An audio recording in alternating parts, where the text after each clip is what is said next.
नमस्कार दोस्तों, decode exam में आप सभी का स्वागत है। आज की क्लास में हम डिस्कस करने वाले हैं जीएस मॉक टेस्ट 14, जिसमें कि 40 प्रश्न होंगे। ये 40 प्रश्न हिंदी और इंग्लिश दोनों माध्यम में हैं और ये प्रश्न आपके आने वाली परीक्षाओं के लिए बहुत ही महत्वपूर्ण है। चाहे वो यूपीपीसीएस की परीक्षा हो, चाहे वो आरओ की परीक्षा हो, चाहे वो बीईओ की परीक्षा हो। तो चलिए आज की क्लास स्टार्ट करते हैं मेरे साथ, ऐश्वर्या सिंह के साथ। आज की क्लास को स्टार्ट करने के पहले मैं थोड़ी सी इंफॉर्मेशन आपको दे दूं फाउंडेशन कोर्स के बारे में, जो कि डिकोड एग्जाम आप लोगों के लिए लेकर आया है। ये फाउंडेशन कोर्स आपके आरओ कोर्स के लिए है, जिसमें एंटायर सिलेबस को कवर किया गया है थ्रू वीडियो लेक्चर्स। इसमें आपको नोट्स प्रोवाइड की जाएगी पीडीएफ के फॉर्मेट में, टेस्ट सीरीज प्रोवाइड की जाएगी। अगर आपको किसी भी तरीके का डाउट होता है तो आप टेलीग्राम ग्रुप से जुड़कर अपने डाउट को भी क्लियर कर सकते हैं। अगर इस कोर्स से रिलेटेड कोई भी इंपॉर्टेंट इंफॉर्मेशन या डिटेल आपको चाहिए तो आप इस नंबर पर व्हाट्सएप करिए, आपको सारी इंफॉर्मेशन इस नंबर पर प्रोवाइड करवा दी जाएगी।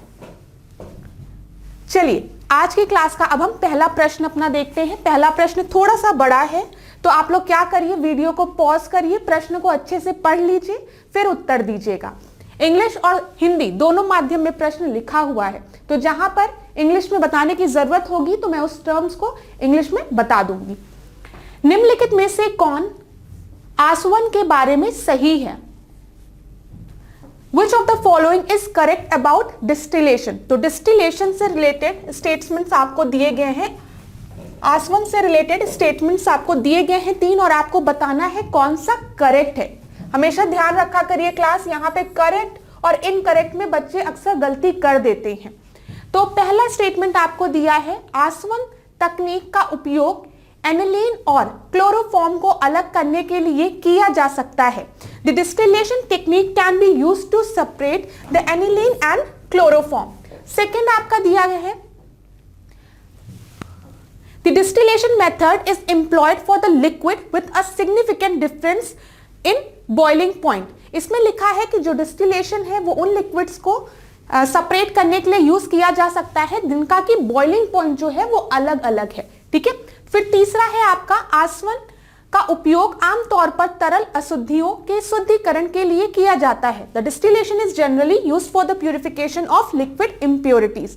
तो यहां पर आपको 2-3 चीजें समझ में आ रही होगी कि जब भी हम डिस्टिलेशन की बात करते हैं तो हम कह सकते हैं for the purification of liquid impurities के लिए यूज होता है। दूसरी चीज, जब भी हम लिक्विड्स की बात करते हैं, अगर 2 तरीके के लिक्विड हैं, जैसे आप समझिए कोई भी एक मिक्सचर है, इसमें 2 तरीके के लिक्विड हैं, ठीक है, तो इन 2 लिक्विड्स का बॉइलिंग पॉइंट जो है वो अलग अलग होना चाहिए, तभी डिस्टिलेशन प्रोसेस यहां पे संभव है। और तीसरा आपका जो दिया था, जो पहला स्टेटमेंट था यहां पे क्वेश्चन के अकॉर्डिंग, वो ये था कि जो डिस्टिलेशन है it can be used to separate the aniline and chloroform. तो मैं आपको बता दूं ये तीनों स्टेटमेंट एकदम सही है और इस प्रश्न का उत्तर जो होगा वो क्या होगा, डी। ठीक है, 1, 2 एंड 3 तीनों सही हैं। अब यहां पर आप इस फिगर के थ्रू देखिए, आपको ज्यादा अच्छे से समझ में आएगा। यहां पे एक डिस्टिलेशन प्रोसेस आपको दिखाया गया है, ठीक है, जहां पर आप देख रहे हैं ये एक बीकर है, इस बीकर में इम्प्योर वाटर है, ठीक है, मतलब इसमें कुछ आपकी इम्प्योरिटीज हैं, ठीक है, और इसको बॉईल किया जा रहा है, ठीक है। तो बॉईल होकर जो वाटर है वो वेपर्स के फॉर्म में आपका एक जगह कलेक्ट करने के बाद उसको कंडेंस कर दिया गया है, मतलब ठंडा कर दिया गया। समझिए, जो पानी है उसको उबाला जा रहा है, जब पानी को उबाला जाएगा तो वो वेपर्स के फॉर्म में ऊपर जाएगा, उसको यहां से कनेक्ट कर दिया गया है और इसी को फिर ठंडा जब करा जाएगा तो वो फिर लिक्विड में कन्वर्ट हो जाएगा। तो ये एक पूरा डिस्टिलेशन का प्रोसेस यहां पे शो किया गया है, ध्यान से देखिएगा। तो जो 2-3 इंपॉर्टेंट चीजें मैंने आपको डिस्टिलेशन प्रोसेस से रिलेटेड बताई है उसको आप अपने दिमाग में जरूर रखिएगा। इस फिगर को देखिए, एरो जो शो कर रहा है वो आपको क्लियर करेगा, एरो के फ्लो को देखिएगा, ठीक है। चलिए अब हम अगला प्रश्न देखते हैं। अगला प्रश्न देखिए, यहां पर सूची 1 और सूची 2 से सुमेलित कीजिए। सूची 1 को सूची 2 से सुमेलित करिए। मैच द कॉलम है, यहां पर आपको जर्मन सिल्वर दिया है, ब्लीचिंग पाउडर दिया है, रूबी दिया है, मार्बल दिया है, और इधर आपको दिया गया है क्लोरीन, निकल, जेम्सस्टोन और कैल्शियम। तो यहां पे जब भी हम जर्मन सिल्वर की बात करते हैं तो आप याद रखिएगा जर्मन सिल्वर में निकल पाया जाता है, ठीक है। ब्लीचिंग पाउडर में आपका क्लोरीन प्रेजेंट होता है, रूबी जो है वो एक जेमस्टोन है, मतलब मणि पत्थर है जिसको कि हम हिंदी में बोलते हैं, और मार्बल्स में कैल्शियम होता है। तो आप देख लीजिए ए का सेकेंड था ना, ए का सेकेंड 2 जगह दिया गया है, फिर बी का फर्स्ट 1 जगह दिया गया है, ठीक है। रूबी आपका जेमस्टोन मतलब मणि पत्थर, और डी मार्बल आपका कैल्शियम। तो यहां पे सही उत्तर क्या होगा, बी होगा। इतनी चीजें क्लियर हो गई। ये एक बहुत ही आसान प्रश्न था। थोड़ा सा हम इसकी व्याख्या और कर लेते हैं ताकि अगर इसी से रिलेटेड प्रश्न और पूछे कोई तो आप उसको कभी गलत नहीं करेंगे। देखिए, जब भी हम मार्बल्स की बात करते हैं तो आप याद रखिएगा, संगमरमर दिया हो, मार्बल दिया हो, तो इसमें आपके कैल्शियम कार्बोनेट प्रेजेंट होते हैं या फिर कैल्शियम मैग्नीशियम कार्बोनेट, ठीक है। ये देखिएगा यहां पर लिखा हुआ कैल्शियम कार्बोनेट या कैल्शियम मैग्नीशियम कार्बोनेट से बना होता है।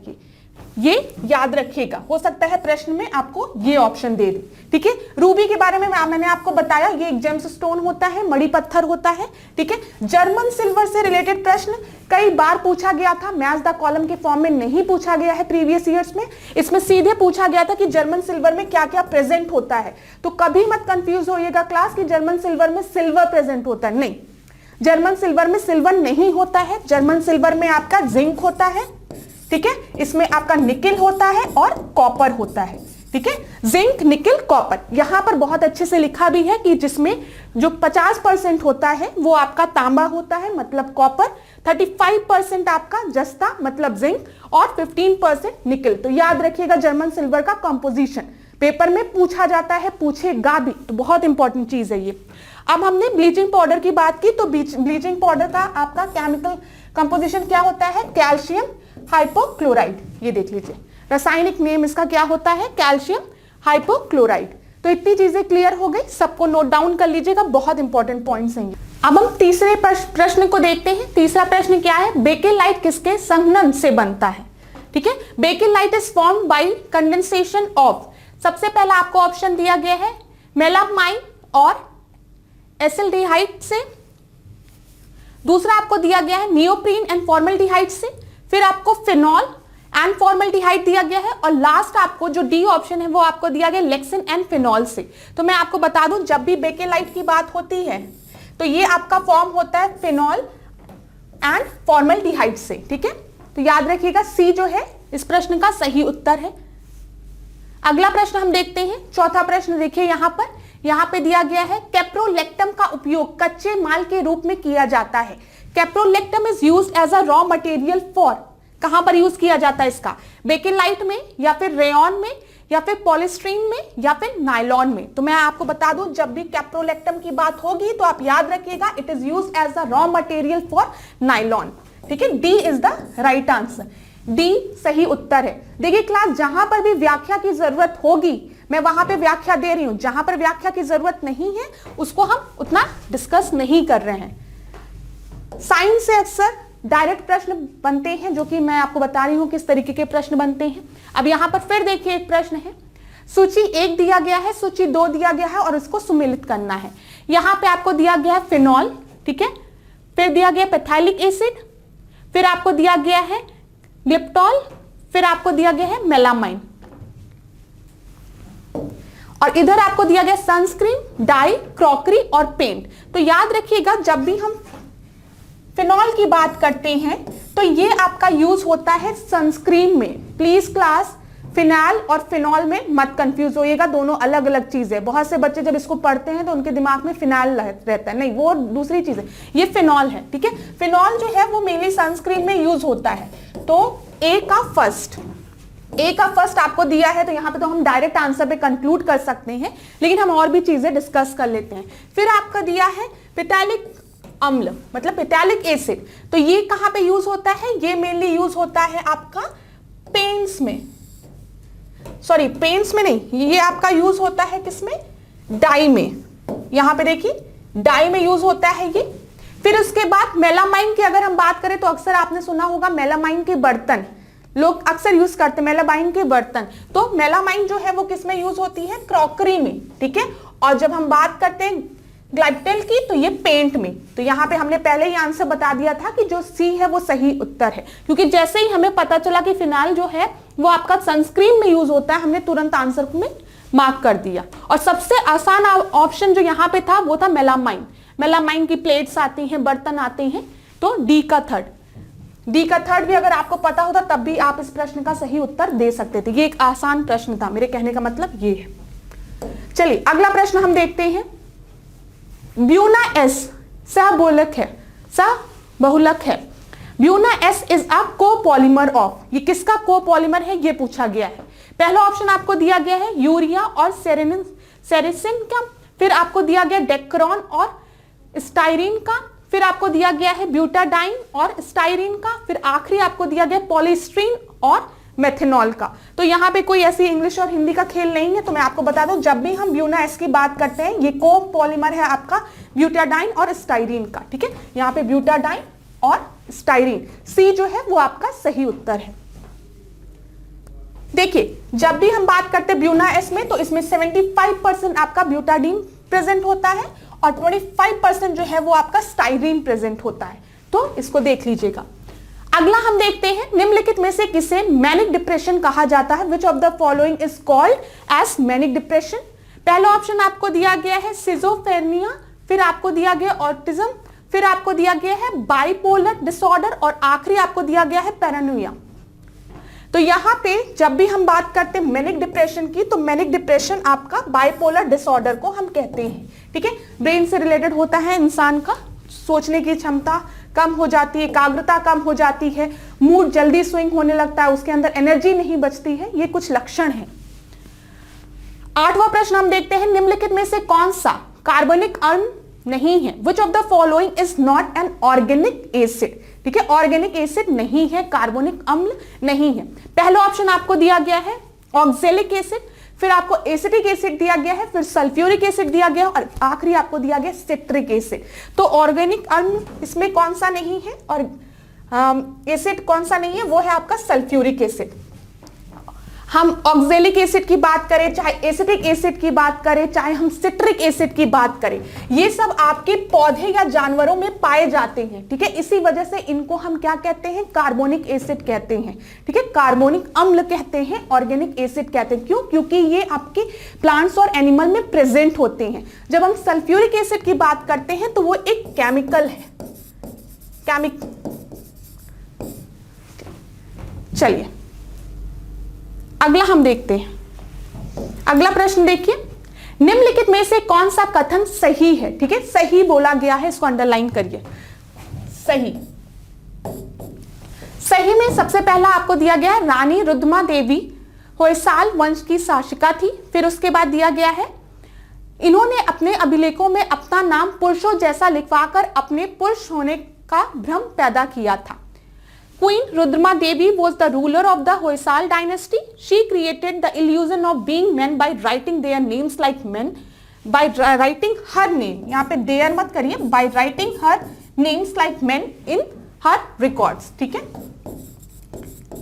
ठीक है। तो मैं आपको बता दूं, यहाँ पे करेक्ट पूछा गया है, तो खाली स्टेटमेंट 2 जो है वो करेक्ट है, क्योंकि जो क्वीन रुद्रमा देवी थी वो आपके होयसाल डायनेस्टी की नहीं थी, वो वारंगल डायनेस्टी।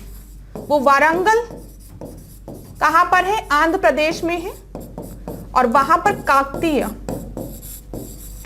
डायनेस्टी से बिलोंग करती थी। देखिए यहां पर आपकी व्याख्या में दिया भी होगा, ये देखिए, रुद्रमा देवी आधुनिक आंध्र प्रदेश के वारंगल क्षेत्र में स्थित काकतीय वंश की शासिका थी। ठीक है, ये अपने आप के अपने अभिलेखों में अपना नाम इस तरीके से लिखवाती थी कि ताकि पढ़ने में ये लगे कि कोई पुरुष राज्य कर रहा है। ठीक है, रुद्रमा देवी ने अपने अभिलेखों में अपना नाम पुरुषों जैसा लिखवाकर अपने पुरुष होने का भ्रम पैदा किया था। तो ये चीज क्लियर हो गई आप लोगों को। ठीक है, डायनेस्टी का नाम याद रखिएगा, प्लेस का नाम याद रखिएगा, वारंगल आंध्र प्रदेश और काकतीय डायनेस्टी। अगला प्रश्न हम देखते हैं, 10वां है, तारीखे फिरोज शाही किसके द्वारा लिखी गई है?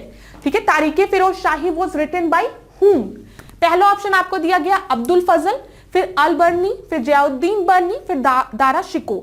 तो मैं आपको बता दूं, तारीखे फिरोज शाही जो है वो जियाउद्दीन बर्नी द्वारा लिखा गया है। सी जो है वो सही उत्तर है। क्लास इस तरीके के प्रश्न पेपर में पूछे जाते हैं और अक्सर क्या होता है, बच्चे कंफ्यूज हो जाते हैं। तो अब से हम क्या करेंगे, हर पेपर में इस तरीके का एक प्रश्न लेकर आएंगे ताकि आप उस प्रश्न को वहीं पर तैयार कर लीजिए और आपके गलत होने आगे जब पेपर में मतलब एक एक करके कंप्लीट करेंगे ना, तो नंबर ऑफ क्वेश्चन ज्यादा कवर कर लेंगे हम इस टॉपिक से और फिर पेपर तक आपका ये पूरा टॉपिक तैयार हो जाएगा।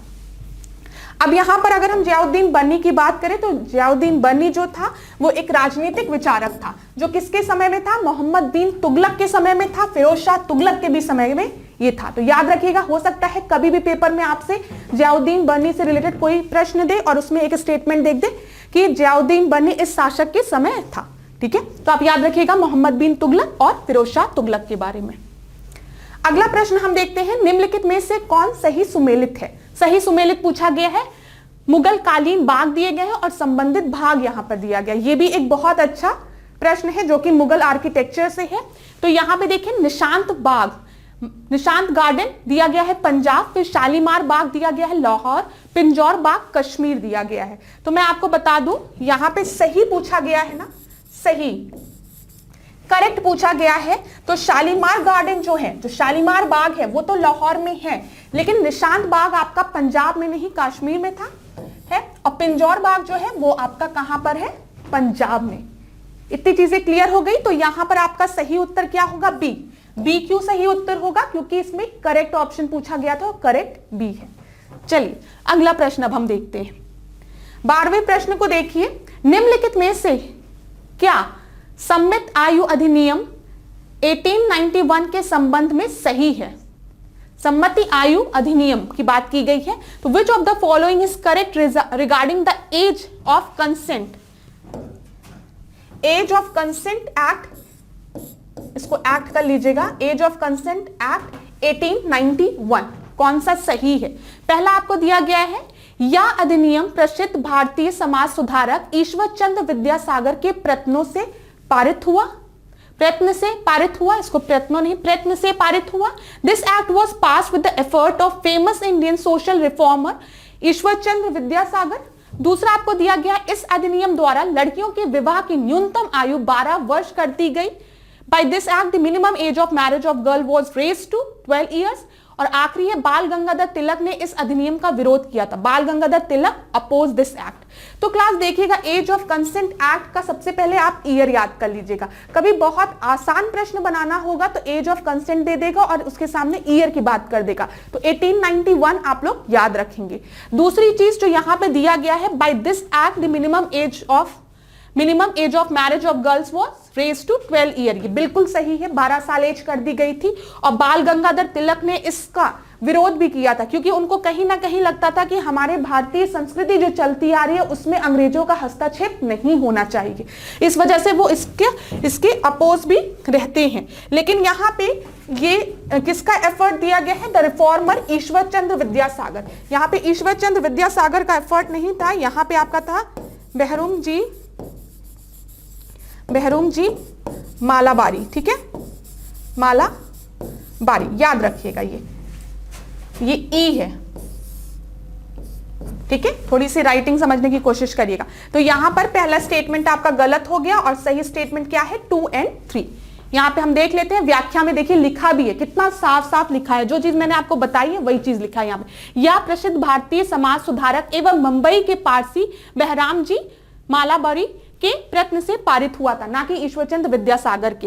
ईश्वरचंद्र विद्यासागर का रोल विडो रीमैरिज में बहुत बड़ा माना जाता है। जो विधवाओं का पुनर्विवाह, उसके लिए ईश्वरचंद्र विद्यासागर को याद किया जाता है।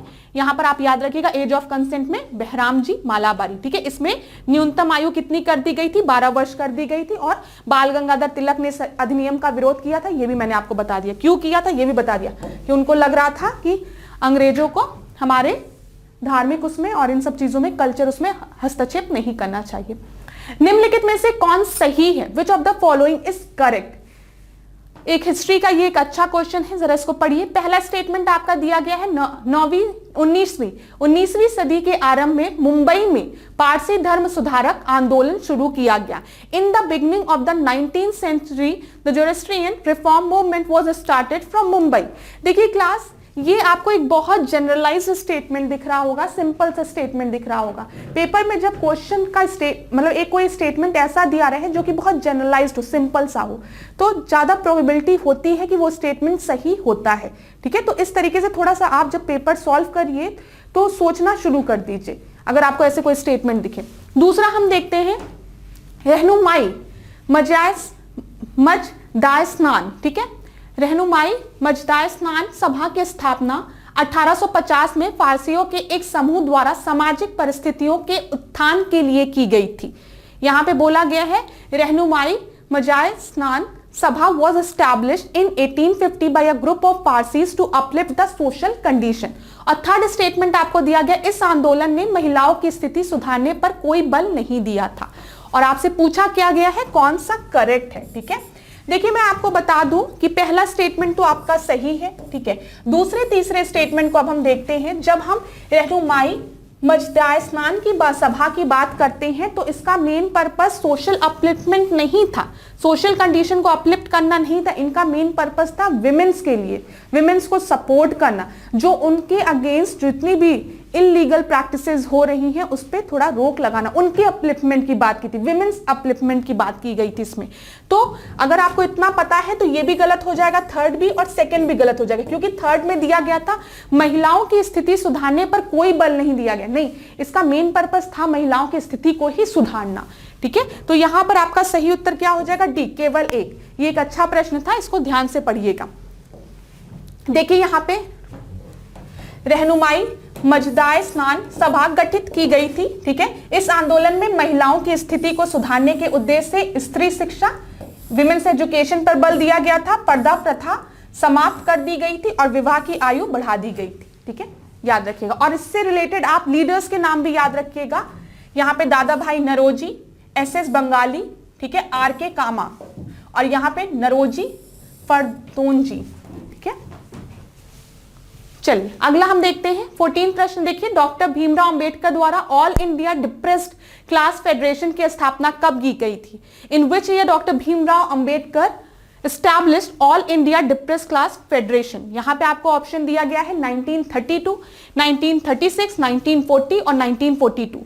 तो मैं आपको बता दूं यहाँ पे सही उत्तर क्या है, डी है। ठीक है, 1932 अगर आपको याद आ रहा होगा तो यहाँ पे क्या हुआ था, पूना पैक्ट इस समय साइन हुआ था ना, सेकेंड राउंड टेबल कॉन्फ्रेंस हुआ था जिसमें कम्युनल अवार्ड की बात घोषणा की गई थी दलितों के लिए।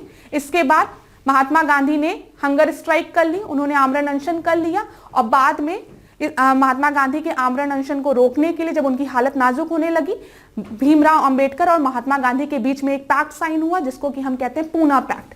ये सब स्टोरीज ऐसे दिमाग में बनाते रहिए ताकि आपको हिस्ट्री में कभी भी कोई दिक्कत ना हो।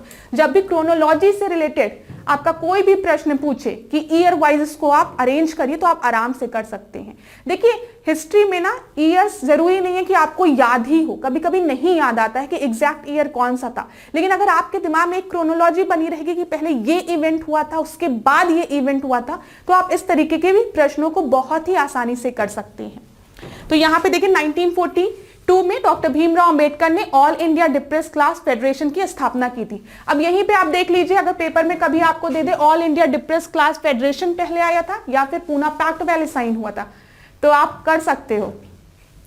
चलिए अगला प्रश्न हम देखते हैं 15 प्रश्न। देखिए 50 के नोट के पीछे तस्वीर क्या है? What is the picture behind the 50 rupees notes? ठीक है, यहां पे पहला दिया गया है एक उपग्रह है, एक सैटेलाइट है, लाल किला है, रेड फोर्ट है, या फिर रथ के साथ हम्पी, फिर आखिरी आपको दिया गया रानी की वाव है। तो मैं आपको बता दूं यहाँ पे सही उत्तर क्या है, बिना डिले किए सी। बहुत से बच्चों ने नोट निकाल के देखना शुरू कर दिया होगा कि 50 के नोट में कौन सा चित्र है। एक बार देख लीजिए, वैसे कम प्रोबेबिलिटी है प्रश्न की पेपर में पूछने की। 16वां प्रश्न देखिए, दादा साहेब फाल्के पुरस्कार के बारे में निम्नलिखित में से कौन सा सही है? ठीक है, which of the following is correct about the Dada Saheb Phalke award?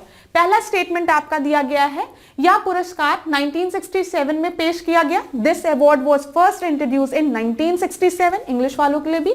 Second दिया गया है, दादा साहेब फाल्के पुरस्कार राष्ट्रीय फिल्म पुरस्कार का हिस्सा है जो फिल्म उद्योग में सम्मानों का एक अत्यधिक प्रतिष्ठित संग्रह है। The Dada Saheb Phalke award is a part of national film award, a highly coveted collection of honors in the film industry। मैंने आपको बताया ना कितना जनरलाइज्ड स्टेटमेंट है, जैसे लग रहा है इसी अवार्ड को डिस्क्राइब कर दिया गया। तो ऐसे अगर स्टेटमेंट दिए हो ना तो वो सही होते हैं ज्यादातर। अब हम तीसरा भी पढ़ लेते हैं। पुरस्कार का नाम, ठीक है, ढूंढी राज गोविंद के नाम पर रखा गया जिन्होंने 1912 में भारत की पहली फिल्म किसान कन्या दी थी। The award is named after the Dhundi Raj Govind the pioneering film maker who gave India's its first film Kisan Kanya इन 1912। तो मैं आपको बता दूं यहाँ पे सही उत्तर क्या होगा। पहले देखिए, सेकंड स्टेटमेंट तो एकदम सही है, मैंने आपको बताया सेकंड स्टेटमेंट एकदम सही है। फर्स्ट और थर्ड स्टेटमेंट जो है वो आपका गलत है। यहाँ पे करेक्ट पूछा गया था, इस वजह से आपका सही उत्तर हो जाएगा केवल 2, ठीक है, जो कि आपके सी में दिया गया है। तो यहाँ पे सी इज द करेक्ट आंसर। अब हम देख लेते हैं गलती क्या है यहाँ पे। जो दादा साहेब फाल्के अवार्ड था वो 1967 में पहली बार नहीं अवार्ड दिया गया है, ये 1969 होगा यहाँ पर, ठीक है, याद रखिएगा 1969। और यहाँ पे फिल्म का नाम आपको किसान कन्या दी गई है, तो ये किसान कन्या नहीं था, ये आपका था राजा हरिश्चंद्र, ठीक है। यहाँ पे लिखा हुआ है, इससे अच्छा लिखने से अच्छा आप यहाँ पे देख लीजिए।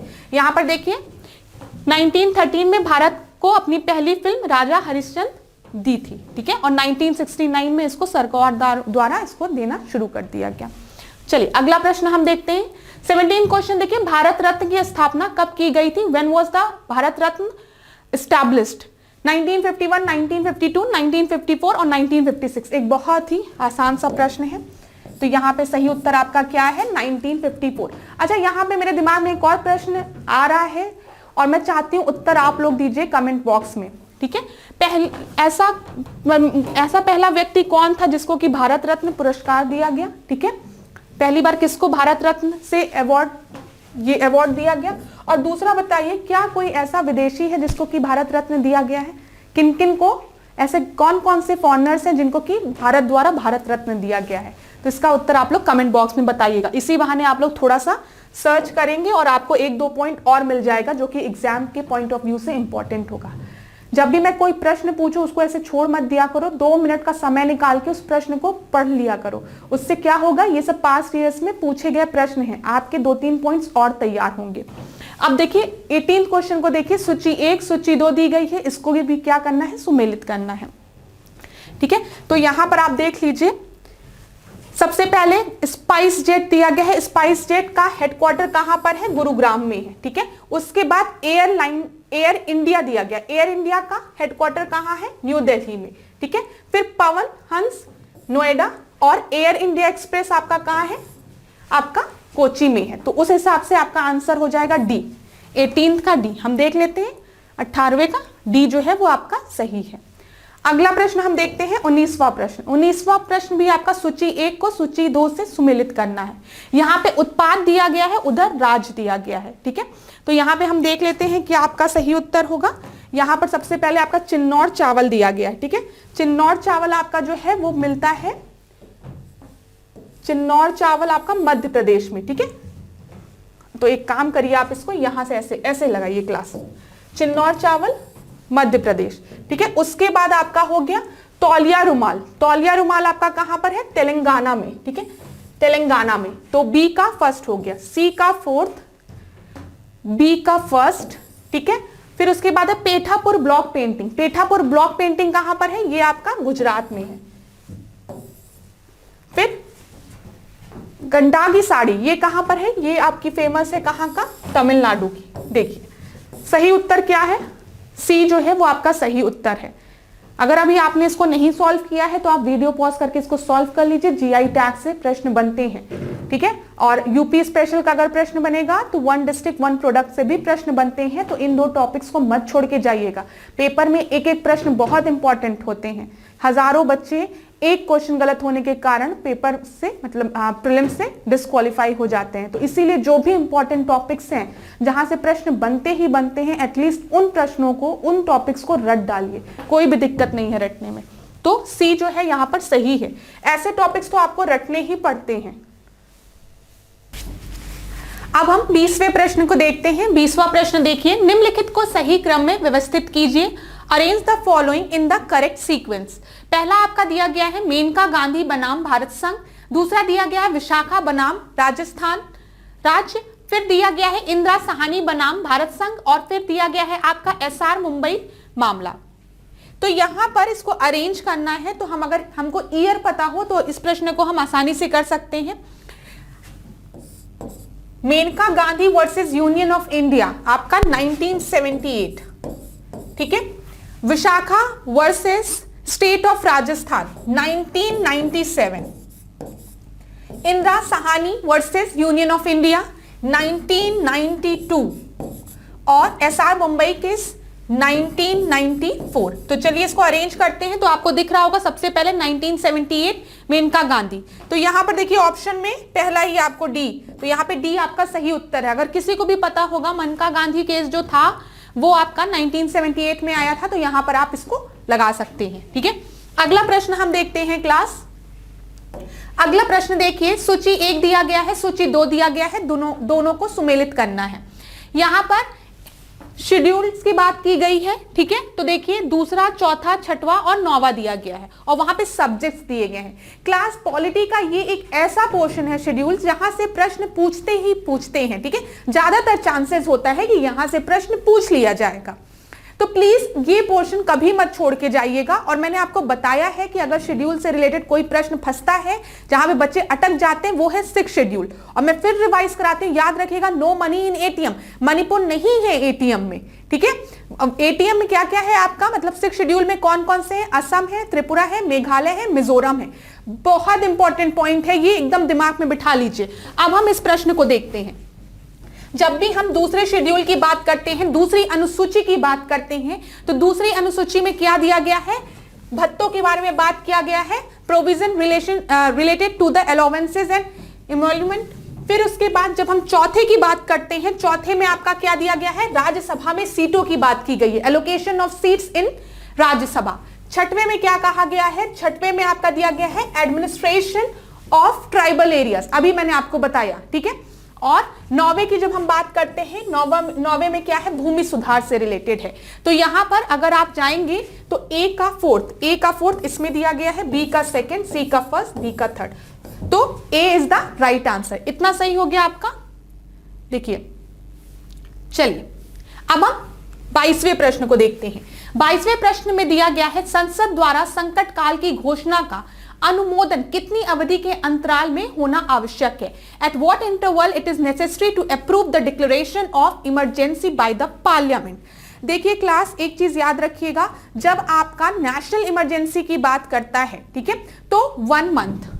देखिए इमरजेंसी में मैंने आपको पहले भी बताया है कुछ चीजें, मैं एक बार आपको रिवाइज करा देती हूं। इमरजेंसी से रिलेटेड आपके आर्टिकल 352, ठीक है, 356 और 360।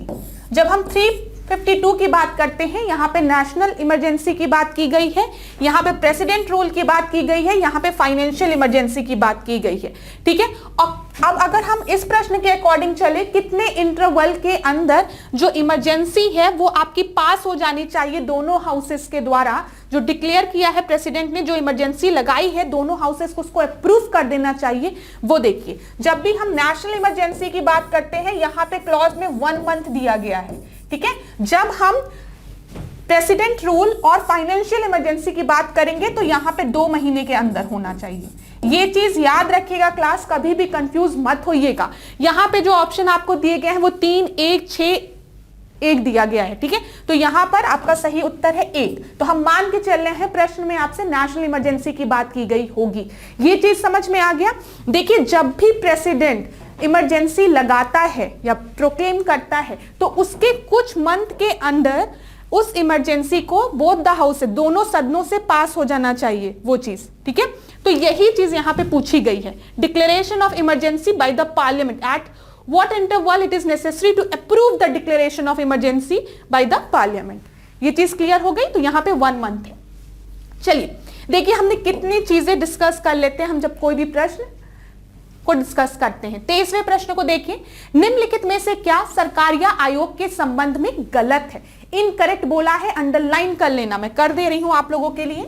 यहां पे इनकरेक्ट की बात की गई है। पहला दिया गया है, 1981 में केंद्र सरकार ने RS सरकारिया की अध्यक्षता में 3 सदस्यीय आयोग की नियुक्ति की थी। इन 1981 the central government appointed a 3-member commission under the chairmanship of RS Sarkaria. दूसरा स्टेटमेंट दिया गया है, इस समिति के अन्य सदस्य हैं आपके श्री वी शिवरामन और मदन मोहन पूंची। ठीक है, the other member of this committee were Shri V Sivaraman and Madan Mohan Punchhi. तो यहां पे मैं आपको बता दूं, दोनों ही स्टेटमेंट आपके सही है। ठीक है, both the statements are right. सरकारी या कमीशन आपके सेंटर स्टेट रिलेशनशिप से रिलेटेड है, ये भी आपको पता होगा। और एक चीज और याद रखिएगा क्लास, एक बार पेपर में ऐसा प्रश्न पूछा गया था जिसमें कि एक मेंबर का नाम दिया गया था और कमिटी के और मेंबर्स का नाम पूछा गया था आपसे। तो यहाँ पे 3 मेंबर्स जो हैं उनके नाम आप याद रखिएगा।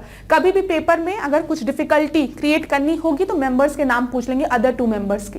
तो याद रखिएगा, इस क्वेश्चन का एक पर्पस है और प्लीज आज के बाद आप नहीं भूलेंगे इन 2 मेंबर्स का भी नाम, ठीक है, शिव रामन और मदन मोहन पुंछी।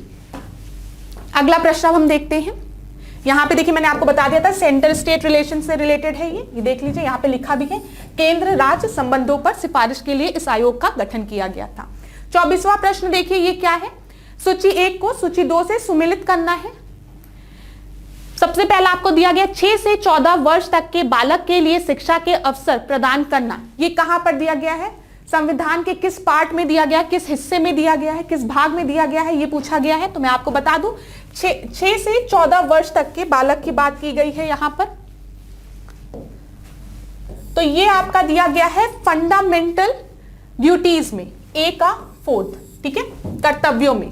ग्राम पंचायत का संगठन, पंचायतों का संगठन, ऑर्गेनाइजेशन ऑफ विलेज पंचायत को ऑर्गेनाइज करने की बात डीपीएसपी में दिया गया है, ठीक है, नीति निर्देशक में दिया गया है। तो बी का राज्य के नीति निर्देशक तत्वों में दिया गया है, बी का 3rd, ठीक है। अस्पृश्यता का अंत, एंड ऑफ अनटचेबिलिटी की बात की गई है फंडामेंटल राइट्स में, ठीक है। तो यहां पर क्या हो जाएगा आपका मौलिक अधिकार, भारत राज्यों का संघ है, ये आपका दिया गया संघ और राज्य क्षेत्र में। तो आप देख लीजिए, हम ए का आपका क्या है, ए का आपका 4th है, तो 4th 3 जगह दिया गया है। बी का ग्राम पंचायत का के संगठन की बात किसमें की है, नीति निर्देशक तत्व में की गई है, बी का 3rd, और फिर सी का 1 हो गया और डी का 2nd। तो D is the correct answer.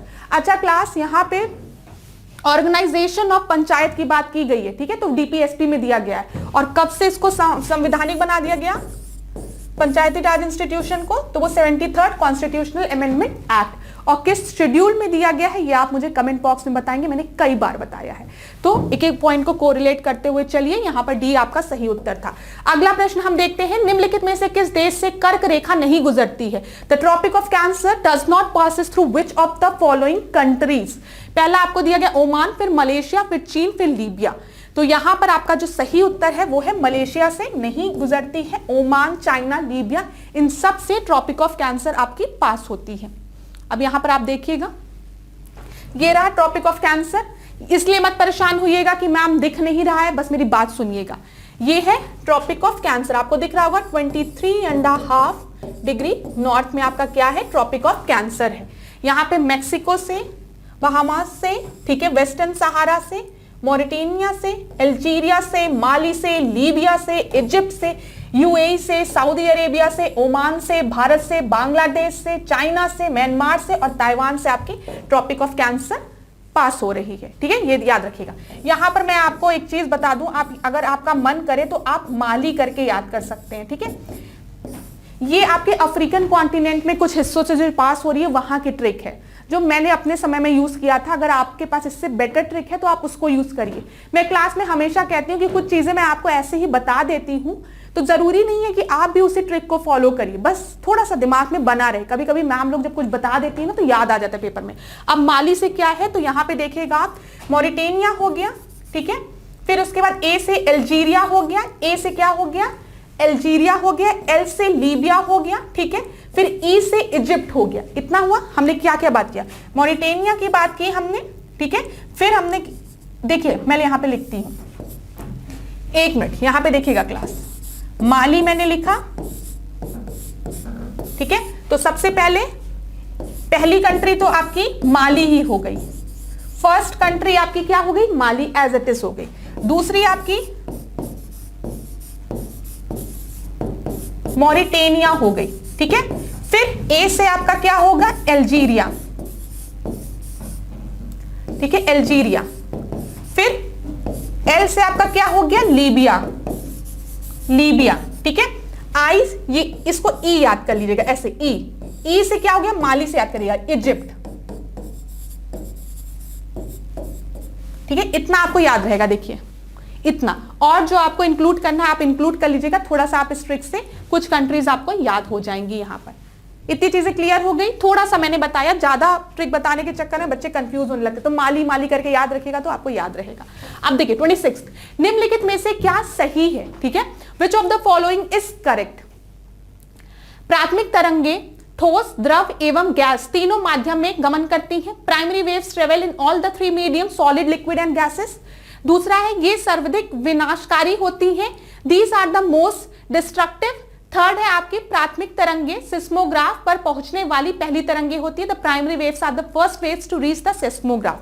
यहाँ पे आपको एक चीज पता चल रहा होगा, जब भी हम सिस्मोग्राफ का बात करते हैं, seismograph is used to measure the hmm intensity of earthquake के मेजरमेंट के लिए यूज होता है, ये चीज याद रखिएगा। तो यहाँ पे पहला जो ऑप्शन दिया गया है, जो प्राइमरी वेव्स है वो तीनों मीडियम में, सॉलिड, लिक्विड, गैसेस तीनों मीडियम में ट्रेवल करती हैं, ये एकदम सही है। जो आपकी सेकेंडरी वेव्स होती है, देखिए प्राइमरी वेव सबसे पहली वेव्स होती है, ठीक है, जो सेकेंडरी वेव्स होती है ना वो आपके खाली सॉलिड मीडियम में ट्रेवल करती है। दूसरा ऑप्शन दिया गया these are the most destructive, नहीं, these are not the most destructive, ये सबसे डिस्ट्रक्टिव नहीं होती, ये प्राइमरी वेव्स होती हैं, जब ये पहली तरंग होती है जो निकलती है अर्थक्वेक में, ये सबसे ज्यादा डिस्ट्रक्टिव नहीं होती है। Primary waves are the first wave to reach the seismograph, ये एकदम सही है। तो यहाँ पे आपका 1 and 3 is the right answer, ठीक है, 1 और 3 आपका सही है, सही उत्तर है। 27 क्वेश्चन देखिए, ये क्या है, मोह असंबद्धता किसके बीच पाई जाती है।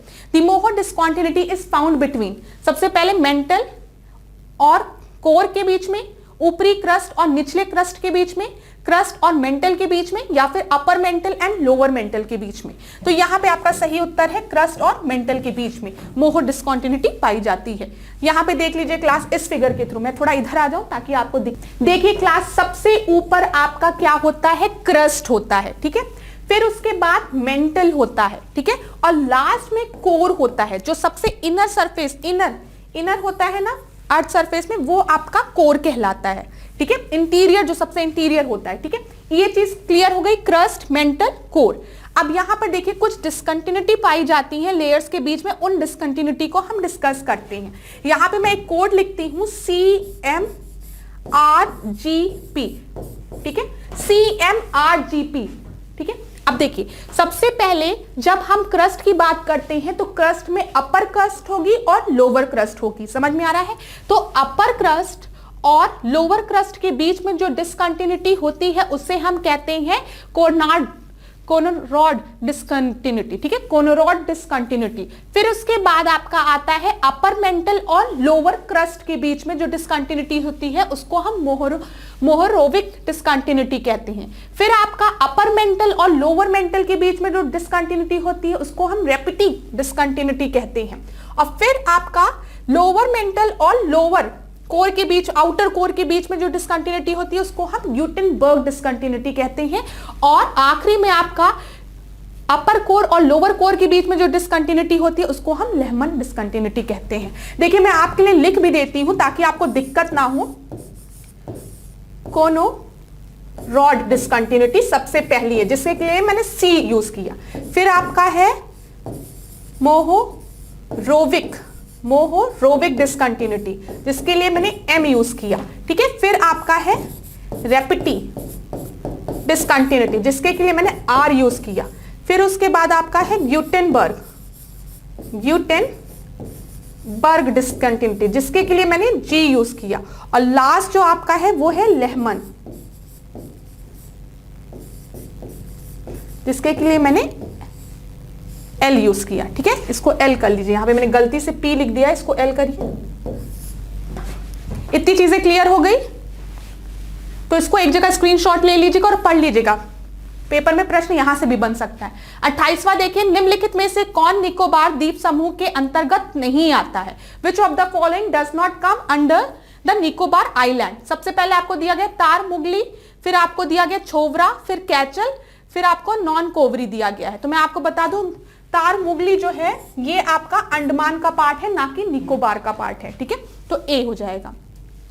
अगला प्रश्न देखते हैं 29 प्रश्न, निम्नलिखित में से क्या चंबल नदी के संबंध में गलत है। Which of the following is incorrect regarding the Chambal river. पहला आपको दिया गया है, यह मध्य प्रदेश के मालवा पठार में महू के निकट जनापाव पहाड़ी से निकलती है, ठीक है। It originate from the Janapav hills near the Mhow district in the Malwa plateau of Madhya Pradesh. दूसरा दिया गया, चंबल एक अनुवर्ती नदी है, Chambal is a consequent river. और आखिरी दिया गया, इस पर गोविंद सागर झील बनी है। तो यहां पे इनकरेक्ट बोला गया है, इस वजह से आपका ऑप्शन हो जाएगा 2 और 3। देखिए ये एक अनुवर्ती नदी नहीं है और इस पर आपका गोविंद सागर झील भी नहीं बना हुआ है। यहाँ पे हम एक्सप्लेनेशन को देख लेते हैं। जब भी हम चंबल नदी की बात करते हैं, ये मालवा पहाड़ से निकलती है, ठीक है, जो कि आपका जो पठार में महू के निकट जनापाव पहाड़ियों से निकलती है ये, ठीक है। इस पे आपका गांधी सागर बांध बना हुआ है, ठीक है, गांधी सागर, याद रखिएगा गांधी सागर बांध किस पर है, चंबल रिवर पर है।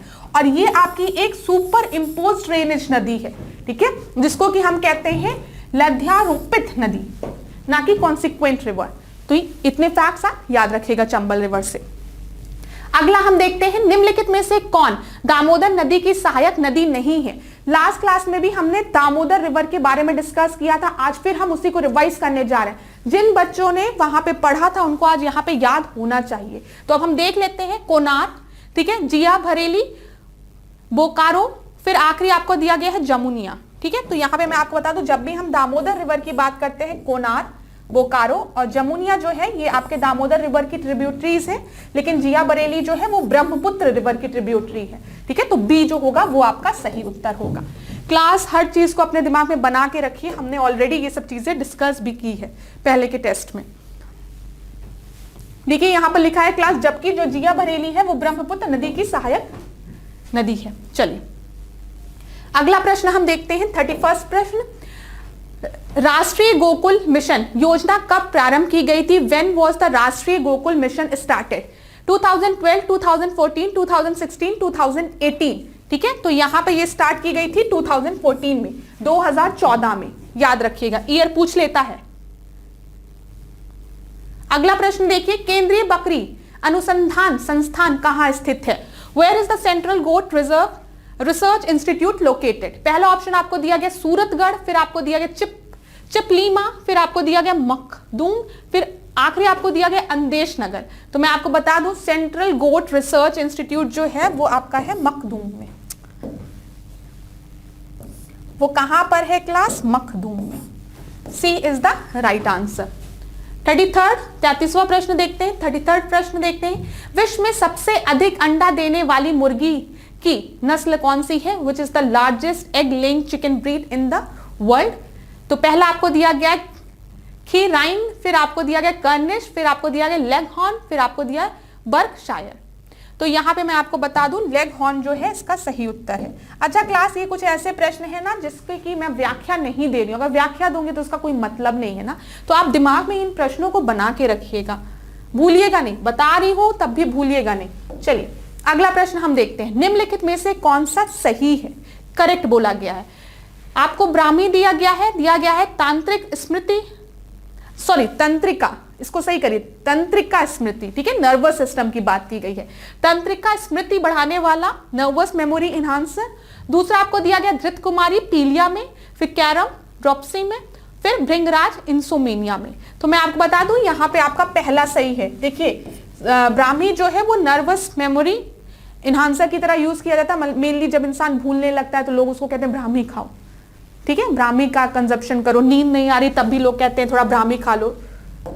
तो वहां से आप इस प्रश्न को कर सकते हैं अगर आपको थोड़ा सा भी आप स्टडी करते हो। तो देखिए यहाँ पे मेडिसिनल प्लांट दिया गया, ब्राह्मी दिया गया, नर्वस मेमोरी इनहांसर, ठीक है, धृत कुमारी आपका स्किन के लिए यूज होता है, ज्यादातर आजकल लोग धृत कुमारी, उसको एलोवेरा की ही बात हो रही है, एलोवेरा को लगा लगा के स्किन ग्लो करवाते हैं, विटामिन ई प्रेजेंट होता है उसमें।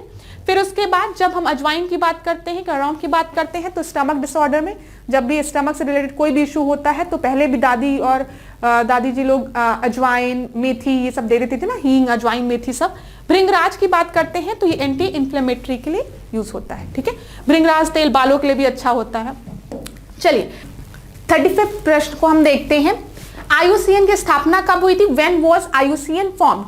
पहला ऑप्शन 1945, 1946, 1947, 1948। तो यहां पे जो आपका सही उत्तर है वो क्या है? 1948। डी जो है वो आपका सही उत्तर है। चलिए अगला प्रश्न हम देखते हैं, कजुवेली आर्द्रभूमि कहां पर स्थित है? ठीक है, कजुवेली वेटलैंड कहां पर लोकेटेड है? केरल, आंध्र प्रदेश, तमिलनाडु, कर्नाटका। सबसे पहले मुझे बताइए वेटलैंड डे कब मनाया जाता है? ठीक है, रामसर साइट किस चीज से रिलेटेड है?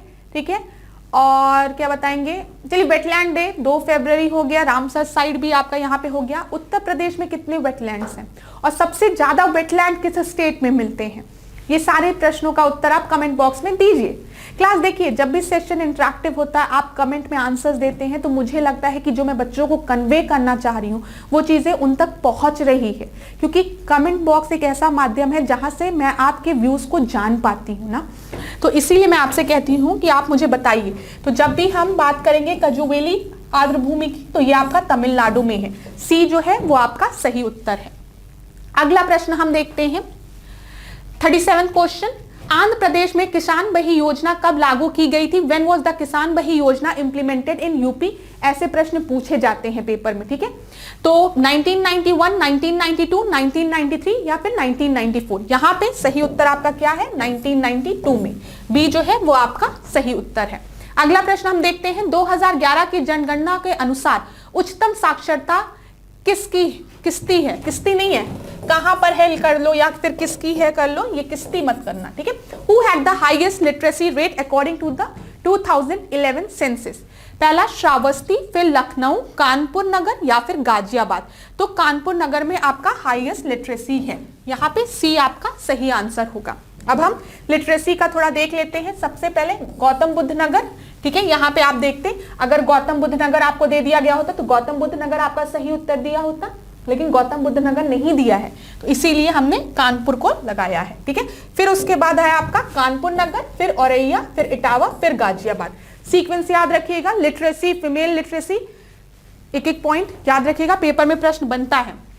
2011 39 क्वेश्चन देखते हैं। 2011 की जनगणना के अनुसार सभी राज्यों में लिंगानुपात में उत्तर प्रदेश का क्या स्थान है? इस प्रश्न को थोड़ा सा डिफिकल्ट कर दिया गया है। देखा आपने, अभी तक हम जब भी बात करते थे, सेक्स रेशियो की बात करते थे, तो वहां पे नंबर्स की बात करते थे, कौन टॉप कर रहा है, कौन लीस्ट है, मतलब सबसे आखिरी पर है। लेकिन यहाँ पे क्या बोला गया है कि उत्तर प्रदेश की कौन सी रैंक है? According to the census 2011, what is the rank of Uttar Pradesh in the terms of sex ratio among all the states?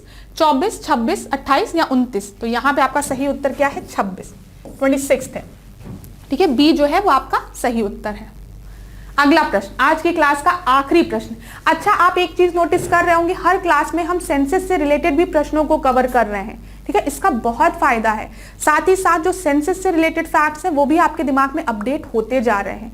तो ये पूरी क्लासेस जो हम सीक्वेंस चला रहे हैं मॉक टेस्ट का, इसका बेनिफिट ना आपको पेपर के पहले जब आप एक बार रिवाइज करोगे सब चीजें तो आपको मिलेगा। आपको लगेगा यार ये सब क्वेश्चंस तो मेरे देखे हुए हैं, क्योंकि क्लास जब भी मैं आपको पढ़ाती हूँ ना, तो मैं पास्ट ईयर्स के क्वेश्चंस भी आपको बता देती हूँ जो फ्रेम हुए, भले बोर्ड पे लिखा हो चाहे ना लिखा हो, लेकिन बोलते समय मैं आपको बता देती हूँ यहाँ से भी प्रश्न बनते हैं।